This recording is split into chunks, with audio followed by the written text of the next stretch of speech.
हाय हाय स्वागत करते हैं आप सभी का यूट्यूब चैनल नॉलेज पॉइंट पर। आज मैं आप सभी लोगों के लिए मैकेनिकल इंजीनियरिंग के इंजीनियरिंग मटेरियल्स टॉपिक से 20 मोस्ट इम्पोर्टेंट प्रश्नों को लेकर आया हूं, जो आगामी परीक्षा junior engineer mechanical UPRB, SSC, JEE और डीएफसी सीआईएल में इम्पोर्टेंट हो सकते हैं। तो आइए स्टार्ट करते हैं आज का वीडियो। पहला क्वेश्चन है, the blade of power saw is made of. Power saw का जो ब्लेड होता है वो किस चीज़ का बना होता है, किस मटेरियल का बना होता है? ऑप्शन है boron steel, high speed steel, stainless steel, malleable cast iron. दोस्तों, जो पावर सॉ का जो ब्लेड होता है वो हाई स्पीड स्टील का बना होता है। Option B is right answer. अगला क्वेश्चन है, 1841 हाई स्पीड स्टील कंटेन, इसका मतलब क्या है?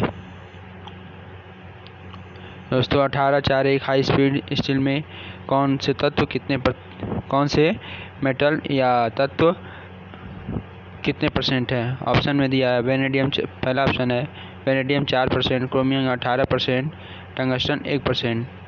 Vanadium 1%, chromium 4% and tungsten 18%। Vanadium 18%, chromium 1% and tungsten 4%। अगला ऑप्शन है नॉन ऑफ द एबव। दोस्तों, 1841 हाई स्पीड स्टील में जो है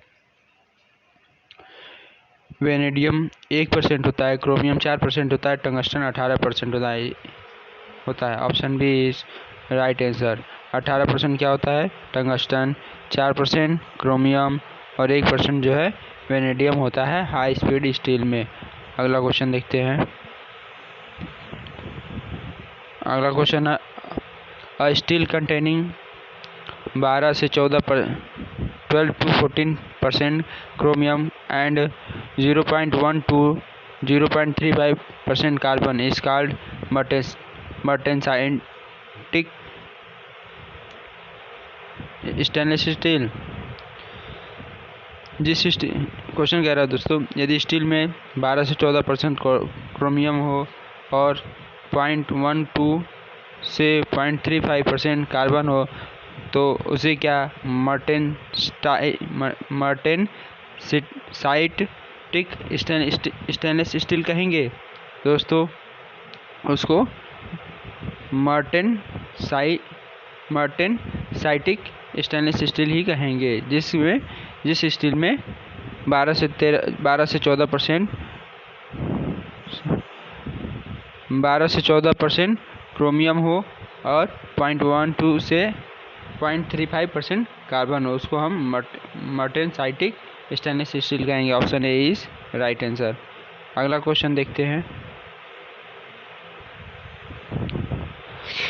stainless steel containing stainless steel नहीं है, a steel containing 16 to 18% nickel and about 1.12% carbon is called.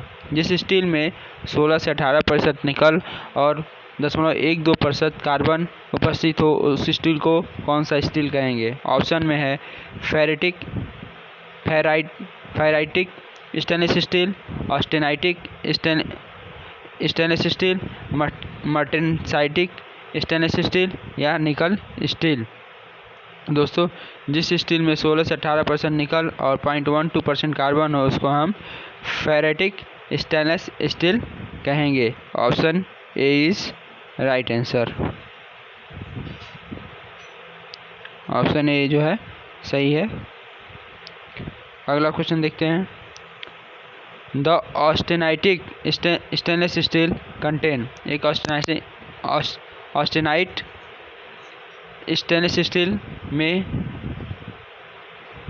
क्या क्या होता है? ऑप्शन है 18% क्रोमियम, 8% निकल। दूसरा ऑप्शन है 8% क्रोमियम, 18% निकल। तीसरा ऑप्शन है 14% क्रोमियम, 0.35% कार्बन। चौथा ऑप्शन है 14% निकल, 0.35% क्रोमियम। दोस्तों, एक ऑस्टेनाइट स्टील में जो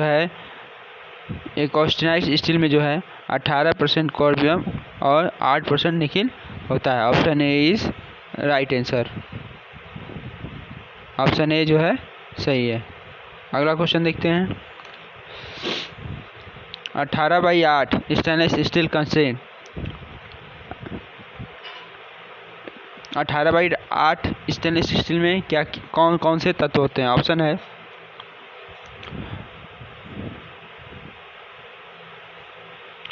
18% निकिल, 8% क्रोमियम।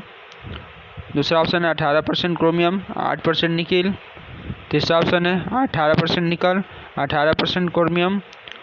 चौथा ऑप्शन है 8% निकल एंड 8% क्रोमियम। दोस्तों 18/8 स्टेनलेस स्टील में जो है 18% क्रोमियम और 8% निकिल होता है। 18% क्रोमियम और 8% निकिल होता है किसमें? 18/8 स्टेनलेस स्टील में। Option B is right answer. अगला क्वेश्चन है the material in which the atoms are arranged chaotically is called. वह मटेरियल जिसमें जिसके अणुओं की अरेंजमेंट जो है chaotically हो उसे कहेंगे। ऑप्शन है amorphous material, mesomorphous material, crystalline material या नॉन ऑफ द एबव। दोस्तों जिस मटेरियल में उसके अणुओं की अरेंजमेंट chaotically हो उसको हम अमॉर्फस मटेरियल कहते हैं। Option A is right answer. अगला क्वेश्चन देखते हैं। Which of the following metal is used for nuclear energy. इनमें से कौन से मेटल का प्रयोग न्यूक्लियर पावर में नाभिकीय ऊर्जा में करते हैं? ऑप्शन है uranium, thorium, niobium, all of this above. दोस्तों न्यूक्लियर एनर्जी में जो है यूरेनियम, थोरियम और नियोबियम सभी का प्रयोग करते हैं। Option D is right answer. अगला क्वेश्चन देखते हैं। इनकोलेन कंस्टिट इनकोलेन में कौन कौन से तत्व होते हैं? ऑप्शन है 65% निकल, 15% क्रोमियम एंड 20% आयरन। अगला ऑप्शन है 68% निकल, 15% कार्बन एंड 3% अदर कंस्टिट्यूट। अगला ऑप्शन है 80% निकल, 20% क्रोमियम। अगला ऑप्शन है 80% निकल, 14% क्रोमियम एंड 6% आयरन। दोस्तों इनकोलेन में जो है 80% निकल, 14% क्रोमियम और 6% आयरन होता है। Option D is right answer. अगला क्वेश्चन देखते हैं। Polyvinyl chloride PVC is material. जो पॉलीविनाइल क्लोराइड यानी पीवीसी जो होता है वो किस टाइप का मटेरियल होता है? ऑप्शन है थर्मोप्लास्टिक, थर्मोसेटिंग। अगला ऑप्शन है बोथ थर्मोप्लास्टिक एंड थर्मोसेटिंग। अगला ऑप्शन है नॉन ऑफ द एबव। दोस्तों जो पॉलीविनाइल क्लोराइड होता है यानी पीवीसी वो थर्मोप्लास्टिक होता है। Option A is right answer. अगला क्वेश्चन देखते हैं। N alloy of copper, tin and zinc is known है। एक मिश्र धातु जिसमें कॉपर, टीन और जिंक हो उसको कहते हैं। ऑप्शन है ब्रास, ब्रॉन्ज, गन मेटल या मूर्ज मेटल। दोस्तों जिस मिश्र धातु में कॉपर, टीन और जिंक हो मिक्स होता है उसको हम गन मेटल कहते हैं। Option C is right answer. अगला क्वेश्चन देखते हैं। Bronze is an alloy of. जो ब्रोंज होता है मिश्र एलॉय, जो ब्रोंज एलॉय होता है उसमें कौन कौन से तत्व होते हैं? ऑप्शन है कॉपर एंड जिंक। दूसरा ऑप्शन है कॉपर एंड टीन। तीसरा ऑप्शन है copper, tin and zinc and none of this above. दोस्तों पिछले भी क्वेश्चन में बताया कॉपर, टीन एंड जिंक का जो मिश्रण होता है उसको हम क्या बोलते हैं? Gun metal. और ब्रॉन्ज में जो है आपका कॉपर और टीन होता है, उसमें जिंक नहीं होता। Option B is right answer. यानी ब्रॉन्ज जो है कॉपर और टीन का एलॉय होता है। अगला क्वेश्चन देखते हैं। Brass is an alloy of. जो ब्रास है यानी कि पीतल वो किस तत्व की कौन कौन से तत्व का मिश्रण होता है? ऑप्शन है कॉपर एंड जिंक, अगला ऑप्शन है कॉपर एंड टिन, अगला ऑप्शन है कॉपर टिन एंड जिंक, अगला ऑप्शन है नॉन ऑफ द एबव। दोस्तों पिछले क्वेश्चन नहीं बताया, जो कॉपर और टिन का मिश्रण था वो था आपका गन मेटल। ये गन मेटल का मिश्रण होता है copper tin and zinc.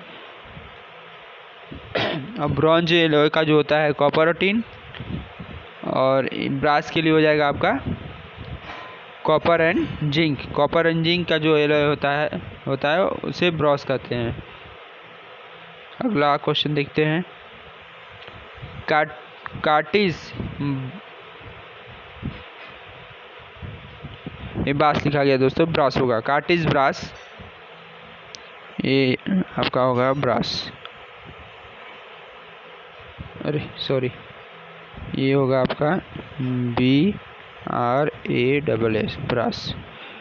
Cartridge brass can be, option है कार्टिज ब्रास जो बनता है वो किस मेथड से बनता है। ऑप्शन है कोल्ड रोल्ड इनटू सिल्ट, अगला ऑप्शन है ड्रॉ इनटू वायर, अगला ऑप्शन है फॉर्म इनटू ट्यूब, अगला ऑप्शन है एनी वन ऑफ दिस। दोस्तों जो कार्टिज ब्रास होता है वो या तो कोल्ड रोल्ड शीट से बनाया जाए या वायर में उसको फॉर्म किया जाए या उसका ट्यूब बनाया जाए, यानी एनी वन ऑफ दिस हो सकता है कार्टिज ब्रास। ऑप्शन डी 14वें क्वेश्चन के लिए ऑप्शन डी इज राइट है, यानी कि कार्टिज ब्रास जो है फॉर्म्ड इनटू ट्यूब भी हो सकता है, ड्रॉ इनटू वायर भी हो सकता है, कोल्ड रोल इनटू शीट भी हो सकता है। अगला क्वेश्चन देखते हैं। The machinability of aluminium increase, खाली स्थान है भरेंगे, is added to aluminium. Aluminium की मशीनेबिलिटी यानी कि मशीनन क्षमता बढ़ेगी, उसमें कौन सा तत्व मिलाएंगे तब? दोस्तों ऑप्शन में दिया है कॉपर मिलाएंगे तो, या मैग्नीशियम मिलाएंगे, या सिलिका मिलाएंगे, या लेड और बिस्मथ। दोस्तों एल्युमिनियम की मशीनेबिलिटी इंक्रीज करनी है तो लेड एंड बिस्मथ जो है एल्युमिनियम में मिक्स करेंगे तो उसकी मशीनेबिलिटी जो है इंक्रीज होगी। Option D is right answer. अगला क्वेश्चन देखते हैं। The percentage of phosphorus is phosphorus bronze. Phosphorus bronze में फास्फोरस की मात्रा जो होती है वो कितने परसेंट होती है? ऑप्शन है 0.1%, 1%, 11.1% या 98%। तो दोस्तों फास्फोरस ब्रोंज में जो फास्फोरस की मात्रा होती है वो 0.1% होती है। Option A is right answer. अगला क्वेश्चन है। The metal suitable for bearing subjected to heavy load. Bearing में हैवी लोड के लिए कौन सा मेटल सही रहेगा? ऑप्शन है silicon bronze, white metal, monel metal या फास्फोरस ब्रोंज। तो दोस्तों हैवी लोड के लिए जो है बियरिंग में हैवी लोड के लिए जो मेटल सुटेबल होगा वो वाइट मेटल होगा। Option B is right answer. अगला क्वेश्चन देखते हैं। In a unit cell of a body centred cubic space lattice there are atom. एक